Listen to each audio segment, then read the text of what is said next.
ये आईपीएल 2025 शुरू होने से पहले सबको गुजरात टाइटंस के मिडिल ऑर्डर की कितनी टेंशन हो रही थी ना। Weakest batting lineup, middle overs में मिडिल ऑर्डर बैटर्स तो हैं ही नहीं, एक भी विकेट गिरेगा तो इस टीम का बैटिंग कोलैप्स हो जाएगा। पर ये बात मैंने तब भी कही थी कि गुजरात के जो बस टॉप 3 बैटर्स हैं, शुभमन गिल, साई सुदर्शन, जॉस बटलर, ये तीनों खिलाड़ी इस टाइप के हैं कि हर गेम में इनमें से एक तो आपको हमेशा 10 ओवर तक खेलते हुए मिलेगा ही। और ऐसे सिनेरियोज बहुत कम होंगे जहां ये तीनों ही जल्दी आउट हो गए या तीनों ही पावर प्ले में आउट हो गए। और एटलीस्ट ये पहले दोनों गेम्स में तो इन तीनों ने ही गुजरात के बैटिंग को अकेले कैरी किया है। ये इंश्योर किया कि मिडिल ओवर्स तक भी यही बैटिंग करते रहे, रन भी बनाते रहे और गुजरात के जो फिनिशर्स हैं वो एक्चुअली इनिंग्स को बस फिनिश करने ही आए। पर्सनली मैं तो इस बात का बहुत बड़ा फैन नहीं हूं कि जॉस बटलर के होते हुए भी साई सुदर्शन ओपनिंग कर रहे हैं और जॉस बटलर नंबर 3 पे खेल रहे हैं, क्योंकि पहले गेम में जो गुजरात ने पंजाब के अगेंस्ट खेला था वहां गुजरात 244 रन चेस करने उतरी थी और साई सुदर्शन वो आपको फायरी स्टार्ट दे ही नहीं पाए थे अगर आपकी टीम को 245 रन 20 ओवर में बनाने हैं।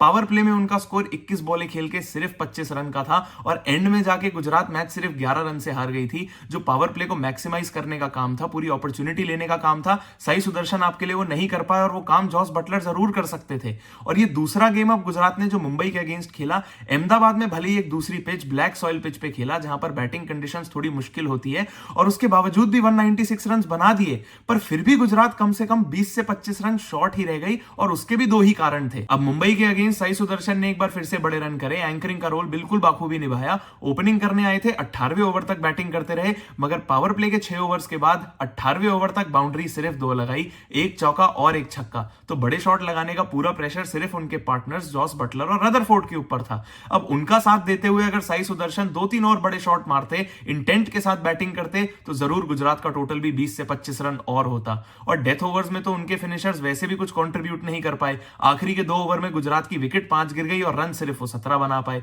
तो जो टोटल गुजरात का 210 215 दिखाई दे रहा था वो 200 तक भी नहीं पहुंच पाया। पर गुजरात के बॉलर्स ये बोर्ड पे लगे 196 रन से भी सेटिस्फाइड ही होंगे, क्योंकि मोहम्मद सिराज एटलीस्ट नए बॉल से तो इफेक्टिव हैं, ये तो हम जानते ही है ना। अपने पहले ही ओवर में रोहित शर्मा को बोल्ड किया, अपने दूसरे ओवर में रायन रिकल्टन को बोल्ड किया, पावर प्ले में ही 3 ओवर करे, रन सिर्फ 26 दिए, मुंबई के दोनों ओपनर्स को डगआउट में भेजा और शुरू में ही अंडर प्रेशर डाला। और ऐसे सिनेरियोज बहुत रेयर होते हैं जहां एक कप्तान अपने फास्ट बॉलर से पावर प्ले में ही 3 ओवर्स करवा ले, मगर शुभमन गिल ऐसा करना इसलिए अफोर्ड कर सकते थे क्योंकि गुजरात की प्लेइंग 11 में 4 जेन्युइन फास्ट बॉलर्स थे। प्रसिद्ध कृष्णा अपना पहला ओवर डालने 11वें ओवर में आ रहे हैं और तब अगर गेम भले ही थोड़े बैलेंस में अटका हुआ था तो प्रसिद्ध कृष्णा ने अपनी बॉलिंग से ये इंश्योर किया कि मुंबई की रीच से वो गेम बिल्कुल ही दूर चला जाए। अब प्रसिद्ध कृष्णा के बारे में हम सब जानते हैं कि वो यूजुअली अपनी हाइट का यूज करके किसी भी पिच पे बाउंस जनरेट कर देते हैं, अपनी पेस का यूज करके सामने वाले बैटर्स को आउट प्ले करते हैं, मगर इस पिच को उन्होंने पढ़ा, कंडीशंस को समझा, into the pitch slower balls करी, जैसे नेहरा जी कहते हैं वैसे लेंथ बॉलिंग करी,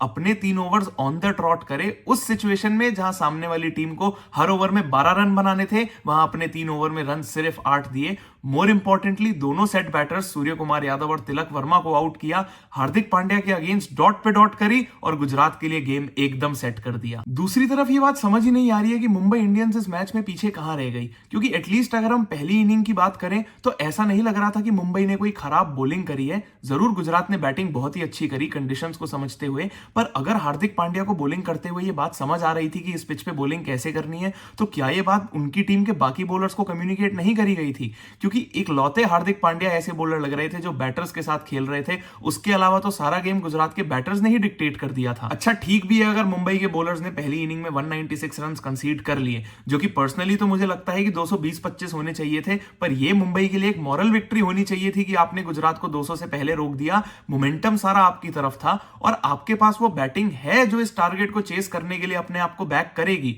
और ये कोई टेक्निकल प्रॉब्लम तो लग नहीं रही है, ये तो एक माइंडसेट प्रॉब्लम ही है, क्योंकि आपके बैटर्स में वो इंटेंट दिखाई नहीं दी कि टारगेट की तरफ चेस करते हुए कोई भी बैटर खेल भी रहा है। तिलक वर्मा के साथ ना बाकी सारे बैटर्स से बिल्कुल ही उल्टी कहानी है। बाकी सारे बैटर्स आते हैं, शुरू में अपना टाइम लेते हैं, बाद में अपनी इनिंग्स को एक्सेलरेट करते हैं, जो कि यूजुअली हमने देखा है, मगर तिलक वर्मा बैटिंग करने आते हैं, आते ही 2-3 बाउंड्री मार देते हैं, सारी बॉलें मिडिल कर रहे होते हैं, मगर उसके बाद ना जाने क्यों स्लो हो जाते हैं। आज भी अगर मुंबई ने पहले 2-3 ओवर में अपनी 2 विकेट खो दी थी, तो दूसरे ही ओवर में तिलक वर्मा ने एक्सेलरेट करके 3 बाउंड्री मारी। 2 ओवर के बाद मुंबई का स्कोर 24 था, मगर पावर प्ले का स्कोर सिर्फ 48 था। इसका मतलब पहले 2 ओवर में आपने जो 24 रन बनाए, पावर प्ले के अगले 4 ओवर में भी सिर्फ 24 बनाए। अब हर गेम में मुंबई इंडियंस के बैटर्स को अगर बड़ा टारगेट चेस करना है तो सिर्फ फ्लैट विकेट्स थोड़ी मिलेंगी। अगर पहली इनिंग में आपने गुजरात को वहां बैटिंग करते हुए देखा कि उन्होंने 190 रन कैसे बनाए, पिच कंडीशंस क्या है, बॉल कहां पर फंस रहा है, तो अगली इनिंग में आपको भी तो वैसे ही आके खेलना पड़ेगा। बस ऐसा लगा कि मुंबई इंडियंस के बैटर्स ने शुरू से अपने लिए गड्ढा खोदना शुरू किया